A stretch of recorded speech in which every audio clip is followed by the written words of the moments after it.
Bueno, estamos hoy en una nueva clase de San Juan, no, perdón, San Lucas, me confundí con el anterior, y terminamos la clase pasada con el prólogo y hoy vamos a dar la parte de la infancia de Juan Bautista y de Jesús. Ese es el título grande, que son 80 versículos dentro del capítulo y vamos a dar en dos clases porque es un poco largo, ¿ya? Para que no se me aburran. Y entonces, la Anunciación de Juan Bautista es el primer subtítulo y abarca, los dos primeros capítulos se llaman de la infancia de Jesús, que también San Mateo habla de esto mismo, pero con distinto contenido. ¿Ya? Comprende 6 episodios, dos y dos se refieren a la infancia de San Juan Bautista y a la infancia de Jesús. Y también recoge 4 profecías, a modo de cántico, que son el Magnificat de la Virgen cuando se encuentra con su prima Santa Isabel, el Benedictus de Zacarías cuando le ve a Jesús, el Gloria de los Ángeles cuando el nacimiento de Jesús, y el Nunc Dimittis, que se llama en latín, de Simeón, que es también cuando se encuentra con el Señor. Este es cuando le ve a Jesús. Y todos estos cánticos tienen palabras del Antiguo Testamento, ¿verdad? Que ya era normal que se rezaran de memoria o se leyeran, ¿verdad? Y así se iba verificando que se cumplían los anuncios proféticos, ¿verdad? Bueno, entonces, empezando por la Anunciación. Entonces, les leo. Hubo un tiempo, en tiempo de Herodes, rey de Judea, un sacerdote llamado Zacarías, de la familia de Abías, y su mujer, descendiente de Aarón, se llamaba Isabel. Ambos eran justos ante Dios y caminaban intachables en todos los mandamientos y preceptos del Señor. No tenían hijos porque Isabel era estéril y los dos de edad avanzada. Sucedió que al ejercer su ministerio sacerdotal delante de Dios, cuando le tocaba el turno, le cayó en suerte, según la costumbre del sacerdocio, entrar en el templo del Señor para ofrecer el incienso. Y toda la concurrencia del pueblo estaba fuera orando durante el ofrecimiento del incienso. Se le apareció un ángel del Señor de pie a la derecha del altar del incienso, y Zacarías se turbó al verlo y le invadió el temor. Pero el ángel le dijo: no temas, Zacarías, porque tu oración ha sido escuchada, y tu mujer Isabel te dará a luz un hijo y le pondrás por nombre Juan. Bueno, entonces acá, eh, esto que les decía, ¿verdad? Hacían memoria de lo escrito en el Antiguo Testamento.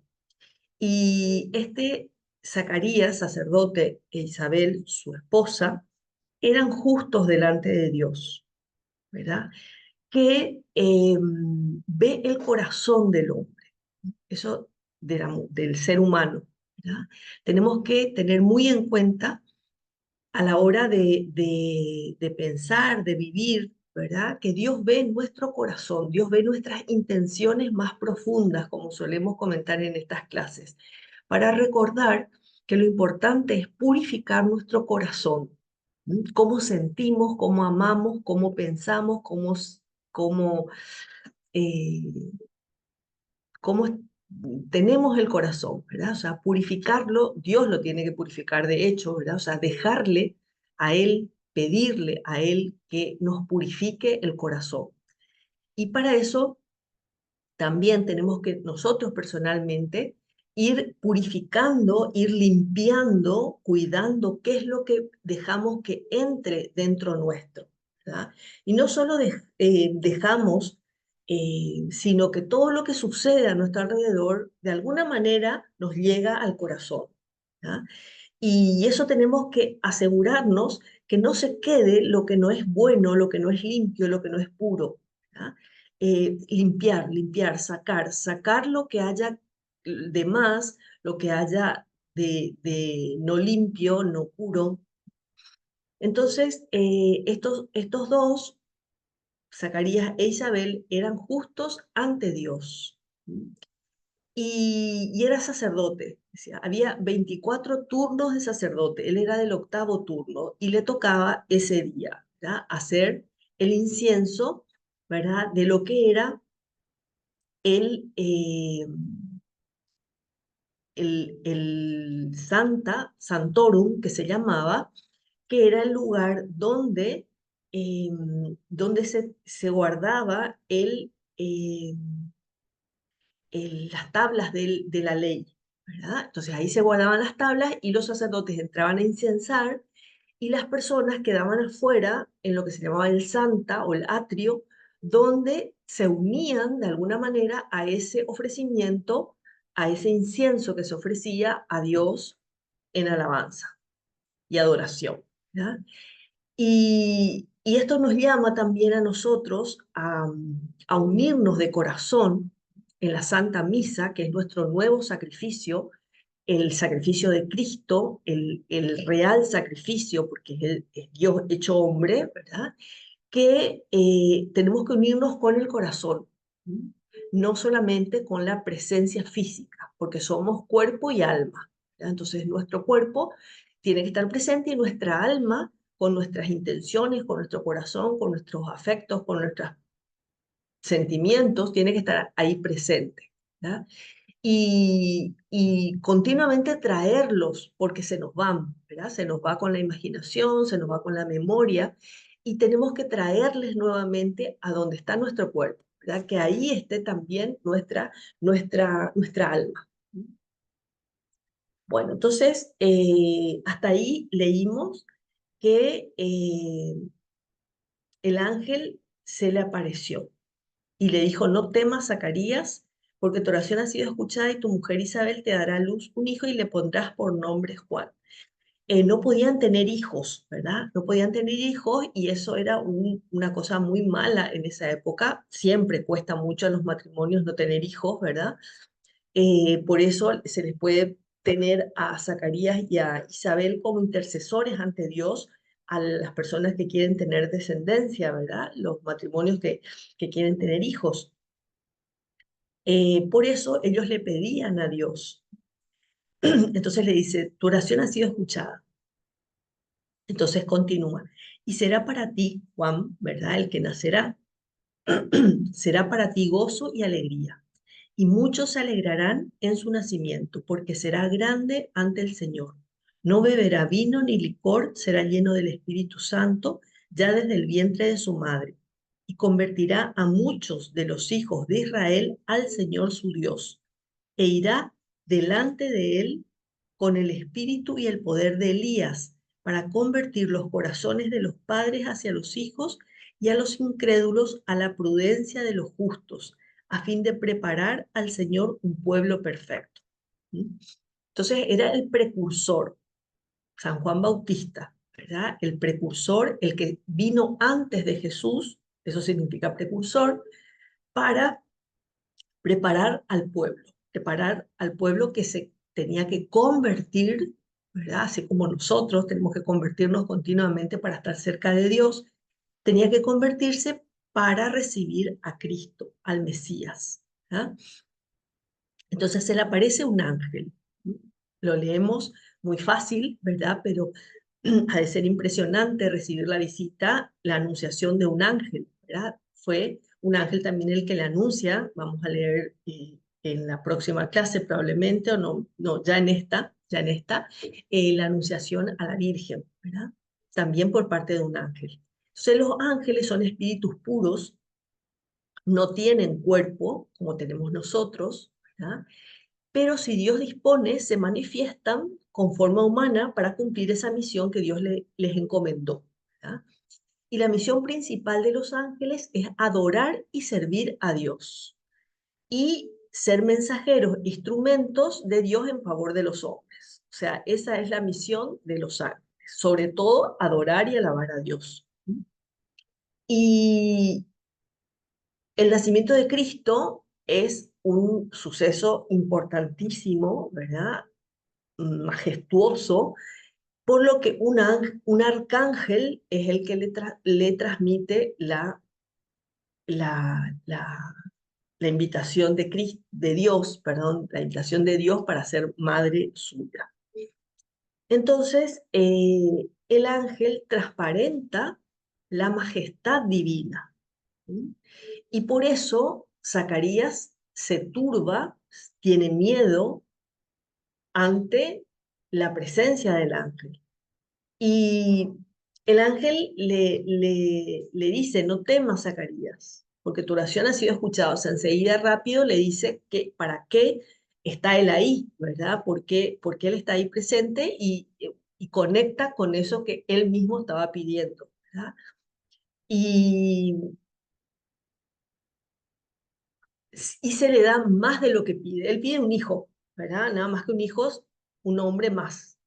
Sin embargo, se le da a Juan, que es el precursor, ¿verdad? El que le prepara el camino al Mesías. Y le dice el nombre que tendrá, ¿verdad?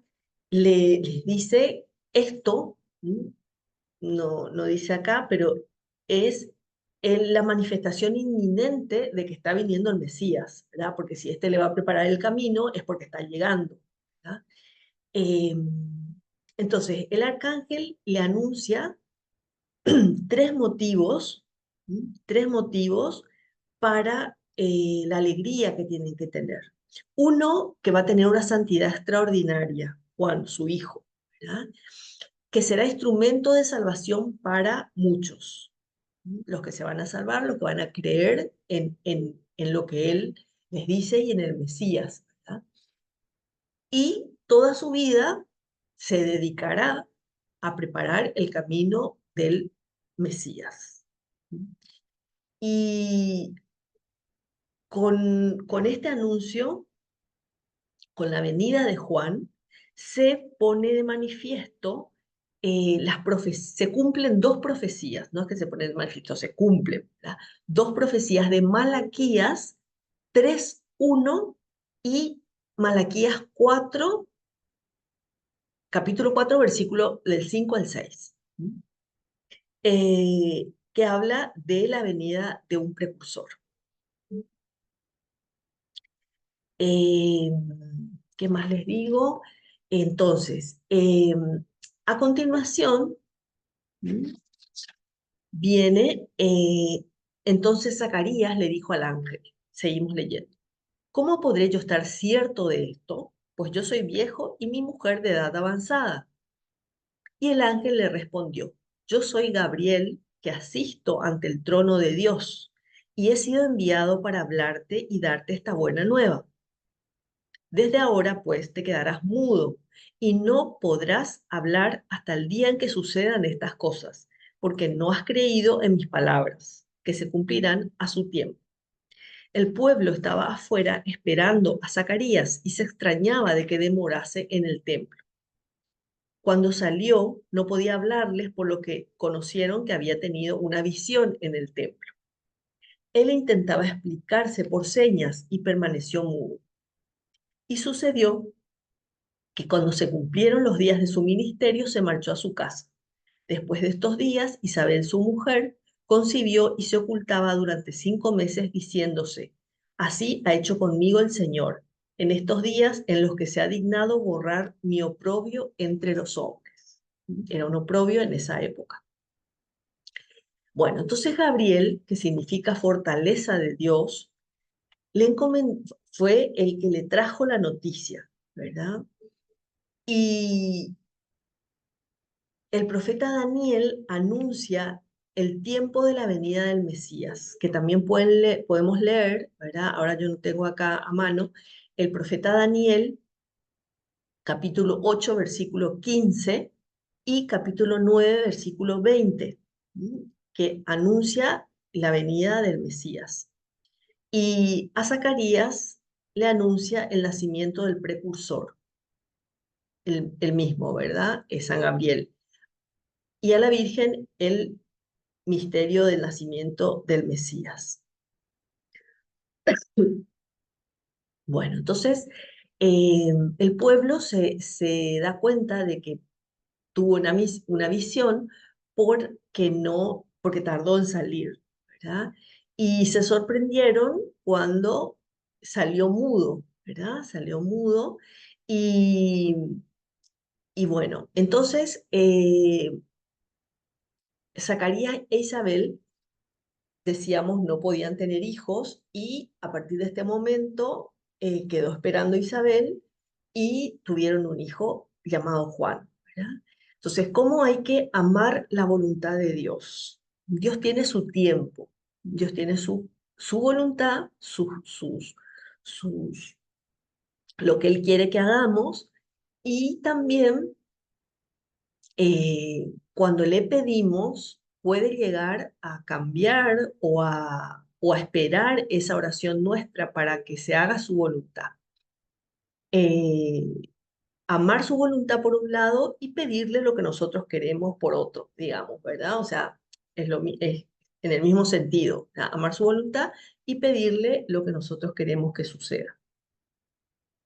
Bueno, ahora viene otro subtítulo que dice Anunciación y encarnación del Hijo de Dios. O sea, acá venimos al misterio central, el más importante de toda la historia, en que la Virgen María es saludada por San Gabriel y le anuncia la maravilla más grande. Les leo. En el sexto mes fue enviado el ángel Gabriel de parte de Dios a una ciudad de Galilea llamada Nazaret, a una mujer desposada con un varón de nombre José de la casa de David, y el nombre de la Virgen era María. Y habiendo entrado el ángel donde ella estaba, le dijo, Dios te salve llena de gracia, el Señor es contigo, bendita tú entre las mujeres. Ella se turbó al oír estas palabras y consideraba qué significaría esta salutación. Y el ángel le dijo, no temas María porque has hallado gracia delante de Dios. Concebirás en tu seno y darás a luz un hijo y le pondrás por nombre Jesús. Será grande y será llamado Hijo del Altísimo. El Señor Dios le dará el trono de David, su padre. Reinará eternamente sobre la casa de Jacob y su reino no tendrá fin. No, hasta acá. Seguimos después, dice, entonces María, el ángel le saluda como la llena de gracia. Y con su respuesta, he aquí la esclava del Señor, con una fe y obediencia libres, se lleva a cabo el acontecimiento más trascendental de la historia de la humanidad. Dios que se hace hombre. Para siempre, ¿verdad? Para siempre, porque ese Dios que existió desde toda la eternidad, el Dios Hijo, ¿verdad? Se hace hombre en el tiempo. Él ya existía desde siempre. Y también se hace hombre para siempre. Fue al cielo con la ascensión y está ahí con su cuerpo. Y externamente nada sucedió ante esta maravilla que decimos que se llevó a cabo, ¿verdad? Con la anunciación. Dios quiso nacer de una madre virgen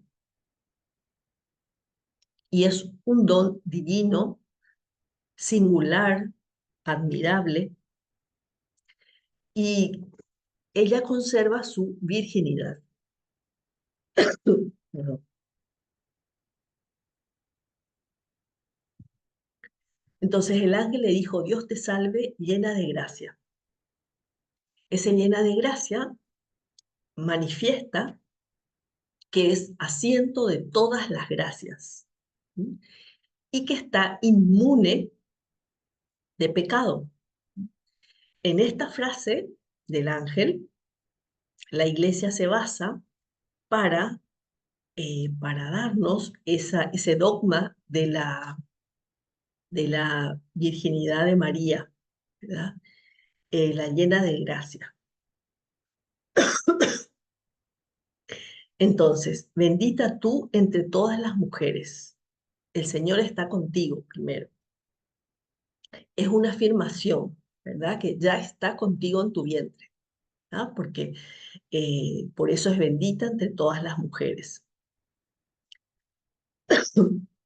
Y su perfecta humildad le lleva a turbarse ante esas palabras del ángel, porque no las esperaba. En ese momento conoce su vocación, ¿verdad? La vocación a la que Dios le llama, que es la de ser madre del Mesías. Y el ángel le recuerda las palabras de Isaías, ¿sí? Que anunciaba el nacimiento del Redentor, que también puedes leer en Isaías 7:14, ¿verdad? Ahí está en el Antiguo Testamento esa profecía que anuncia la llegada del Mesías. Será grande por ser Dios, pero asume la pequeñez humana sin dejar de ser Dios. Esa es la maravilla. Perdón. Contaban de un niño que no entendía cómo Jesús estaba en el sagrario. Y le decía, la catequista le respondía, bueno, justamente es Dios porque es grandioso, pero por su omnipotencia puede elegir hacerse pequeño, hacerse chiquitito, hacerse una hostia, hacerse un pedazo de pan, ¿verdad? Eso ya es Jesús en la Eucaristía, ¿verdad? Entonces, acá María le dice, seguimos leyendo. María dijo al ángel, ¿de qué modo se hará esto? Pues no conozco varón. Respondió el ángel y le dijo, el Espíritu Santo descenderá sobre ti y el poder del Altísimo te cubrirá con su sombra. Por eso el santo que nacerá de ti será llamado Hijo de Dios. Y ahí tienes a tu prima Isabel, que en su ancianidad ha concebido también un hijo. Y la que era llamada estéril hoy cuenta ya el sexto mes, porque para Dios no hay nada imposible. María dijo, he aquí la esclava del Señor, hágase en mí según tu palabra, y el ángel se retiró de su presencia. Bueno, entonces esta es la parte principal, ¿verdad? Después están todas las palabras de Jesús, toda su muerte, que es maravilloso, cómo nos salva a través de su muerte, penosa, ¿verdad? Muy dolorosa, pero cómo tenemos que valorar, ¿verdad? Valorar esta maravilla de que Dios se haya hecho hombre. Entonces,